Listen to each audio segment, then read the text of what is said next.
கிறிஸ்துவுக்குள் அன்பானவர்களே, ஆண்டவரின் இரட்சகருமாகிய இயேசு கிறிஸ்துவின் நேற்று நாமத்தில் அன்பின் வாழ்த்துக்கள்.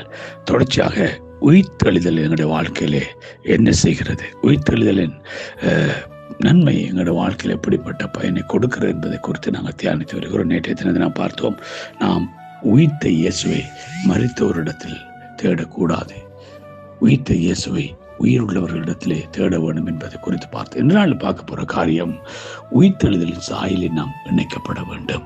ரோமர் 6:5 பார்த்து சொல்லுகிறது, ஆதலால் அவருடைய மரணத்தின் சாயலில் நாம் இணைக்கப்பட்டவர்களானால் அவர் உயிர்த்தெழுதலின் சாயலில் இணைக்கப்பட்டிருப்போம். அல்லேலூயா. அவருடைய மரணத்தின் சாயலில் நாம் இணைக்கப்பட்டிருப்போமானால் அவருடைய உயிர்த்தெழுதலின் சாயலிலும் இணைக்கப்பட்டிருப்போம். பிரியமானவர்களே, நாம் ஒவ்வொருவரும் அவருடைய சாயலின்படியும் அவருடைய ரூபத்தின்படியையும் உருவாக்கப்பட்டவர்கள். அல்லேலூயா. அங்கே பார்க்கிறோம், ஆதியாகமம் 1:26 சொல்லுகிறது, தேவன் நமது சாயலாகவும் நமது ரூபத்தின்படியே மனுஷனை உண்டாக்குவோமாக. அவர்கள் சமுத்திரத்தின் மச்சங்கள், ஆகாயத்து பறவைகள், மிருகஜீவன், பூமி அனைத்தையும், பூமியின் மேலுள்ள ஊரும் சகல பிராணி ஆளக்கடவர்கள் என்று கர்த்தர் அவருடைய சாயலின்படி ஆணும் வண்ணமாக மனுஷனை சிருஷ்டித்தார். அல்லேலூயா. தேவ சாயலில் உருவாக்கப்பட்ட மனுஷன் அவனுடைய கீழ்ப்படியாமையினாலே தேவனுடைய சாயலை, தேவனுடைய மகிமையை, தேவனுடைய ரூபத்தை இழந்தான்.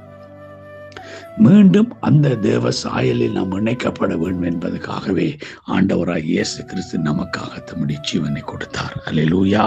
ஆகவே பாவ மனுஷனாகிய நம்முடைய பழைய மனுஷன் இயேசு கிறிஸ்துவோடு கூட மரித்து அடக்கம் பண்ணப்பட்டால் புதிய மனுஷன், அவருடைய மகிமையின் மனுஷனை கர்த்தர் புதிதாக்கி எங்களை உறுப்பிக்கிறார். அல்லேலூயா. அவருடைய உயிர்த்தெழுதலின் சாயலில் நாம் இணைக்கப்படுகிறோம். அல்லேலூயா. உயிர் அடைந்த அவருடைய சாயலில் நாம் இணைக்கப்படுகிற அந்த வாழ்க்கைக்கு கர்த்தராகி ஆண்டவர் நம்மளை அழைக்கிறார். அல்லேலூயா.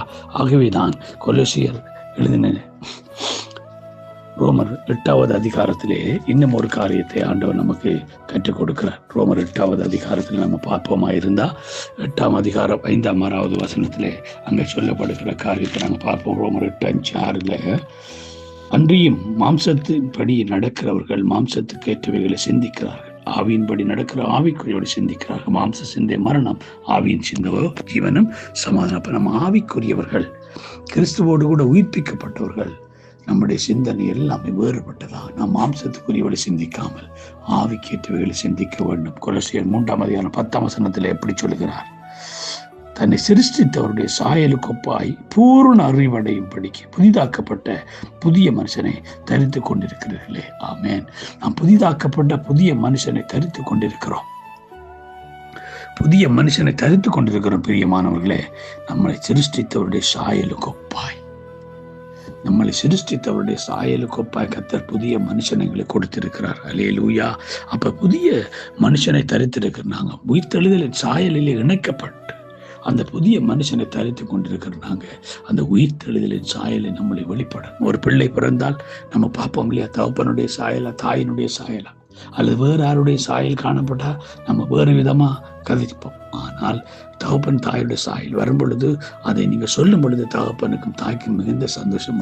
என்னை போல பிள்ளை, என்ன போல பிள்ளைன்னு சொல்லிக்கொள்ளும். அது போலதான் பிரியமானவர்களே, உங்களிலே அந்த உயிர்த்தெழுந்த இயேசு கிறிஸ்துவனுடைய சாயல் வெளிப்படும் பொழுது நிச்சயமாகவே அவர் மகிமைப்படுவார், அவர் சந்தோஷப்படுவார். மற்றவர்களும் இயேசு கிறிஸ்துவின் அந்த உயிர்த்தெழுதலின் சாயலை நம்மளை கண்டு அவர்களும் அந்த வெளிச்சத்துக்கள் வர ஏதுவாயிருக்கும். கர்த்தர் தாமே அப்படிப்பட்ட சாயல் உங்களை ஒவ்வொருவருக்கும் தந்தருள்வாராக. God bless you all.